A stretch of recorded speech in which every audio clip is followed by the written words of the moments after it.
ফোনটা পাওয়া মাত্রই মেঘ বেল বাজিয়ে কিষানকে ডেকে গাড়ি রেডি করতে বলল। 10 মিনিটের মধ্যেই সবাই পৌঁছে গেল নার্সিংহোমে। ততক্ষণে পুরো নার্সিংহোম জুড়েই একটা চাপা উত্তেজনার সৃষ্টি হয়েছে। বিশ্বাস ওখানে আগে থেকে থাকার জন্য অনেকটা কাজ এগিয়ে রেখেছিল।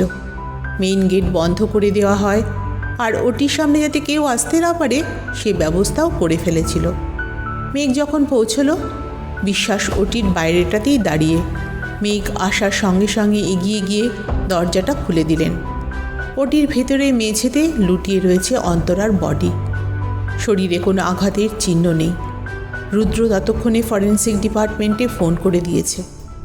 বিশ্বাসকে পাঠানো হলো রিসেপশন থেকে অন্তরার ব্যাগ আর মোবাইলটা নিয়ে আসার জন্য।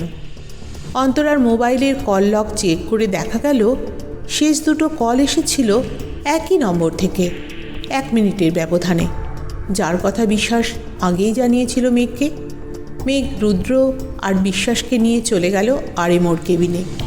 সেখানেই তার সঙ্গে কথা বলে ওনাকে সঙ্গে নিয়েই চলে গেল সোজা কম্পিউটার ল্যাবে। ওটিতে ঢোকার সময় লক্ষ্য করেছিল ওখানে সিসিটিভি ক্যামেরা লাগানো রয়েছে। সিস্টেম অপারেটরকে শেষ 1 ঘন্টার ফুটেজ চালাতে বলে।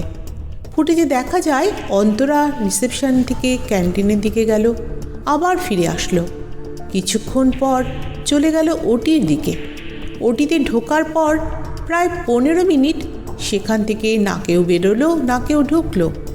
প্রায় 20 মিনিট পর ওটির দরজা খুলে একজন খুব তাড়াতাড়ি বেরিয়ে চলে গেল, কিন্তু সে যে কে কিছুই বোঝা গেল না, কারণ তার শরীরে অপারেশনের পোশাক পরা ছিল আর মুখে মাস্ক।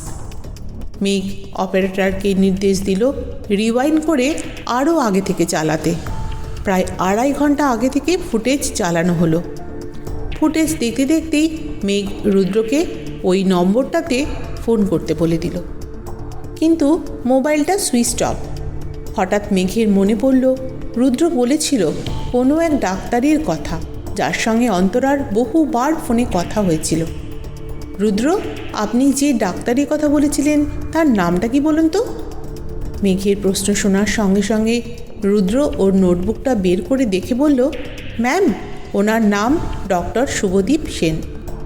মেঘ আরএমওকে জিজ্ঞেস করল, এই নামে কোনো ডাক্তার আছে আপনাদের এই নার্সিংহোমে? আরএমও জানালেন, ডক্টর সেন এই নার্সিংহোমেরই ডাক্তার, গাইনোকোলজিস্ট, খুব এফিশিয়েন্ট। আজকেও উনি একটি কমপ্লিকেটেড কেস সাকসেসফুলি হ্যান্ডেল করেছেন।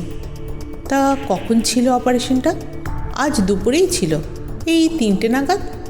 মেঘ ততক্ষণে অপারেশনের সময়ের আগে থেকে ফুটেজটা চালাতে বলে দিয়েছে। তা কতক্ষণ চলেছিল অপারেশনটা? প্রায় 2 ঘন্টা ধরে অপারেশনটা চলেছিল। আর তাছাড়া উনি তো নার্সিংহোমেই আছেন এখন, ওনার ডিউটি তো সন্ধ্যে 7টা অবধি। আপনি এক্ষুনি ওনাকে একবার ডেকে পাঠান। 1 মিনিট বলে উনি ল্যাবের বাইরে গিয়ে আবার কিছুক্ষণ পর ফিরে এলেন। আমি ওনাকে ডেকে আনতে বলেছি। ওনার কেবিনে না পাওয়া গেলে পুরো নার্সিংহোমে খোঁজ করতে বলেছি। ধন্যবাদ স্যার। রুদ্র, অন্তরার ফোনের শেষ নম্বরটা আর ডক্টর সেনের নম্বরটা একবার মিলিয়ে দেখুন তো এক কি না। রুদ্র মিলিয়ে দেখে জানালো যে নম্বর দুটো এক নয়। মেঘ সঙ্গে সঙ্গে তাকে নির্দেশ দিল, আপনি যে করেই হোক নম্বরটা ট্রেস করুন আর কারেন্ট লোকেশনটা বার করুন। তার আগে বের করুন নম্বরটা কার। আমার যতদূর মনে হচ্ছে ডক্টর সেনকে আজকে পাওয়া যাবে না এই নার্সিংহোমে। মিনিট 15 পর একজন ওয়ার্ড বয় এসে জানালো ডক্টর সেনকে কোথাও খুঁজে পাওয়া গেল না। স্যার, আপনাদের সিস্টেমে কি এখানকার সবার প্রোফাইল আপডেট আছে? হ্যাঁ আছে তো, এই ল্যাবেই আছে, এদের বলুন, এরাই বের করে দিতে পারবে। অন্য একটি সিস্টেমে বসা অপারেটরকে ডক্টর সেনের প্রোফাইল বের করতে বলে দিল। রুদ্র, লোকেশন ট্রেস করা গেল কি? ম্যাম, আমার ফোনটা আজকে বারবার হ্যাং হয়ে যাচ্ছে। আমি একটা সিস্টেম চাই, মোবাইলটা কানেক্ট করে কাজটা করতে হবে। রুদ্রের কথা শেষ না হতে হতেই সিস্টেম অপারেটর মেঘকে বলল, ম্যাম এদিকে দেখুন। সবার চোখ তখন কম্পিউটারের স্ক্রিনে। ফুটেজ স্ক্রিনে তখন সময় দেখাচ্ছে 14টা 30 মিনিট। প্রথমে 3জন নার্স ঢুকলেন। তারপর কয়েক মিনিট বাদে 5 জন ডাক্তার। সবশেষে যে ডাক্তার ঢুকলো, আরেমো তাকে দেখে উত্তেজিতভাবে বলে উঠলেন, এই যে ইনি ডক্টর সেন। মেঘ সঙ্গে সঙ্গে ফুটেজটা একটু পিছিয়ে পজ করে জুম করতে বলে দিল। স্ক্রিনে ডক্টর সেনের শুধু পিছন দিকটাই দেখা গেল। ফুটেজটা আরেকটু এগিয়ে নেওয়া হলো অপারেশনের শেষ হওয়ার সময় পর্যন্ত। সেখানে দেখা গেল দরজা খুলে এক এক করে সব ডাক্তাররা এবং নার্সরা বেরিয়ে এলেন, ডক্টর সেনও। কিন্তু একজন ডাক্তার বেরোলেন না। মেঘের আবার সব কেমন যেন ওলট পালট হয়ে গেল।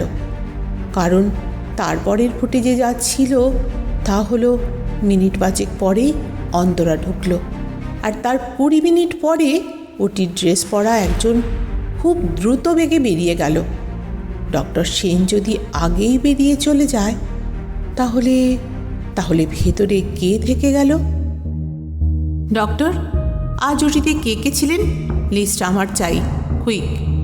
বিশ্বাস, মুখার্জিকে ফোন করে বলুন তো একজন ওয়ার্ড বয়কে নিয়ে নার্সিংহোমের সমস্ত জায়গা খুঁজে ডক্টর সেনকে বের করতে। বাথরুম, ছাদ, স্টোর, সব জায়গায় কোনো স্পেস যেন ছাড়া না হয়। আরেমো মিনিট 2 মধ্যেই ডিটেলস আনালেন। মেঘ আবার ফুটেজটা চালাতে বলল, যেখানে দেখা যাচ্ছে সবাই বেরোচ্ছে। আরেমোকে ভালো করে দেখে বলতে বলা হলো, লিস্ট মিলিয়ে বলতে কে বেরোলো না ওটি থেকে। আরেমো ভালো করে দেখে বললেন, এখানে তো দেখছি অ্যানাস্থেসিস্ট ডক্টর পোদ্দার বেরোলেন না। ওনার প্রোফাইলটা দেখি। সিস্টেমে বসা অপারেটর কয়েক সেকেন্ডের মধ্যেই ডক্টর পোদ্দারের প্রোফাইলটা বের করে দিল। মেঘ রুদ্রকে কিছু একটা বলতে গিয়ে হঠাৎ থানায় ফোন করল। ওদিকে মুখার্জি একজন ওয়ার্ড বয়কে নিয়ে সারা নার্সিংহোম তন্ন করে খুঁজে ফেলল, কিন্তু কোথাও ডক্টর সেনকে পাওয়া গেল না। মেঘ আরেমোকে নির্দেশ দিল রিসেপশনে বলতে ওই 2 ডাক্তারের নামে যেন অ্যানাউন্সমেন্ট করা হয়, তারা যেন আরেমোর কেবিনে এসে দেখা করে।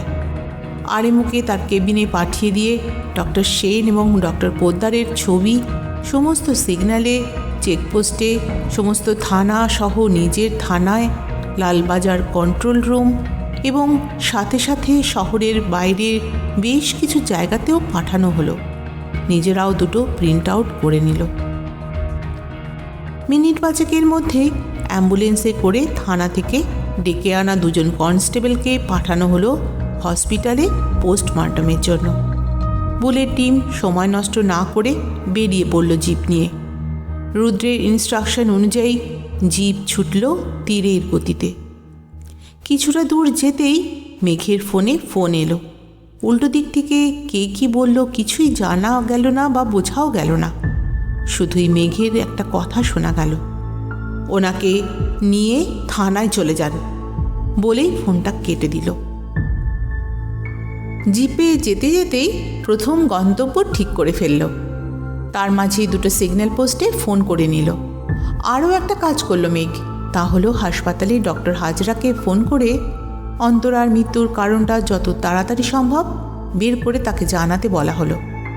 পুরো অপারেশনটা মিটিয়ে থানাতে ফিরতে মেঘের সময় লাগলো ঠিক 4 ঘন্টা 35 মিনিট।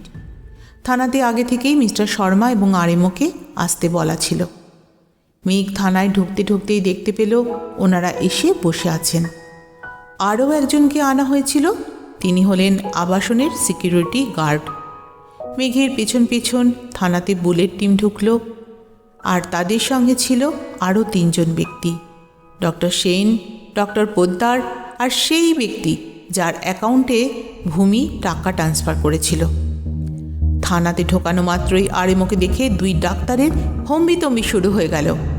কেন তাদের এভাবে রাস্তা থেকে তুলে আনা হয়েছিল এসব বলে তারা চিৎকার চেঁচামেচি শুরু করে দিল। মেঘ মুচকি মুচকি হেসে 3 জনকে চেয়ারে বসতে বলে সিকিউরিটি গার্ডের দিকে তাকালো। মিস্টার শর্মা এবং আরেমো তখন উদ্গ্রীব হয়ে আছেন রহস্যের হদিশ পাওয়ার জন্য।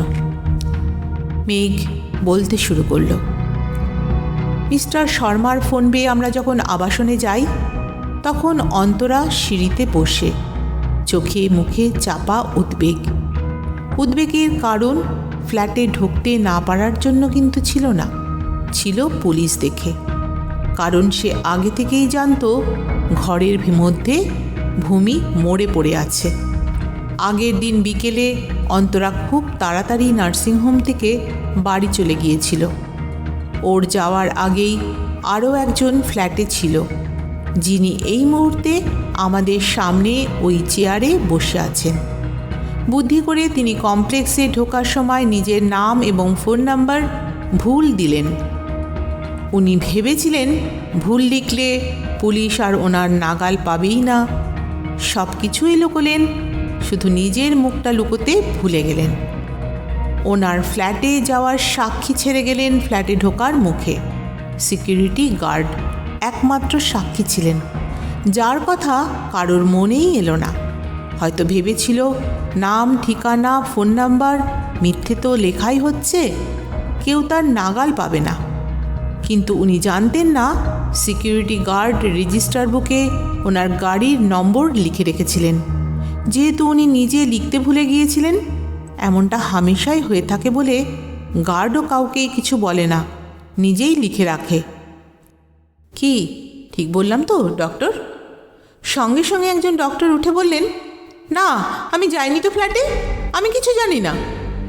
আরে বাহ, আমি তো শুধু ডক্টর বললাম, আমি তো আপনার নাম বলিনি ডক্টর সেন। সিকিউরিটি গার্ডের দিকে তাকিয়ে মেঘ মুচকি হেসে জিজ্ঞেস করলো, কি দাদা ঠিক বললাম তো? গার্ড মুচকি হেসে মাথা নাড়ল। আপনিও যে সেদিন গিয়েছিলেন তারও আরও একটা প্রমাণ আমাদের কাছে নিজে থেকেই চলে এসেছে, আর তা হলো সিসিটিভি ক্যামেরার ফুটেজে, যার খবর আপনার অজানা ছিল সেদিন। গার্ড যেখানে বসে রেজিস্টার খাতা নিয়ে, ওনার ঠিক পেছনেই আছে এই ক্যামেরা। মিস্টার শর্মা সকালে মুখার্জি গিয়েছিল ওনার সঙ্গে দেখা করতে একটা ছবি নিয়ে। সেই সময় উনি ক্যামেরার কথা জানালেন আর ছবির একটা প্রিন্ট আউট আমাদের দিয়ে দিলেন।